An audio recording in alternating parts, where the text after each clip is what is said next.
Spanish league ഫുട്ബോളിൽ 36ാം കിരീടം നേടിയിരിക്കുകയാണ് Real Madrid. Barcelona നിർണായക മത്സരത്തിൽ ജിറോണയോട് തോറ്റതോടെയാണ് റയൽ കിരീടം ഉറപ്പിച്ചത്. കാഡിസിനെ 3 ഗോളിന് തോൽപ്പിച്ച് റയൽ കിരീടത്തിനോട് അടുത്തെത്തിയിരുന്നു. ജിറോണ 2-നെതിരെ 4 ഗോളിന് ബാഴ്സലോണയെ തോൽപ്പിച്ചതോടെയാണ് റയൽ കിരീടം സ്വന്തമാക്കിയത്. റയലിന്റെ മത്സരത്തിന് ശേഷമായിരുന്നു ബാഴ്സ ജിറോണയെ നേരിടാൻ ഇറങ്ങിയത്. ഇതുകൊണ്ട് തന്നെ ബാഴ്സയുടെ മത്സരഫലം അറിയാൻ ആകാംക്ഷയോടെയാണ് റയൽ താരങ്ങൾ കാത്തിരുന്നത്. റയൽ താരങ്ങളെല്ലാം തോളോട് തോൾ ചേർന്ന് ആരവം മുഴക്കിയാണ് ബാഴ്സയുടെ മത്സരം കണ്ടത്. ജിറോണയുടെ ജയം ഉറപ്പാക്കി ലോങ് വിസിൽ മുഴങ്ങിയപ്പോൾ റയൽ താരങ്ങൾ ആഘോഷം തുടങ്ങുകയും ചെയ്തു. റയൽ ചാമ്പ്യന്മാർ എന്ന ചാൻ ചെയ്താണ് റയൽ താരങ്ങൾ കളി ഒരുമിച്ച് കണ്ടത്.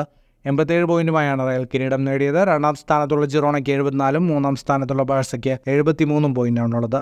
ശേഷിക്കുന്ന 4 കളികൾ ജയിച്ചാൽ റയലിന് 99 പോയിന്റോടെ സീസൺ അവസാനിപ്പിക്കാം. 34 മത്സരങ്ങൾ പൂർത്തിയാക്കിയ റയൽ 27 കളികളിൽ ജയിച്ചു, 6 മത്സരങ്ങളിൽ സമനില.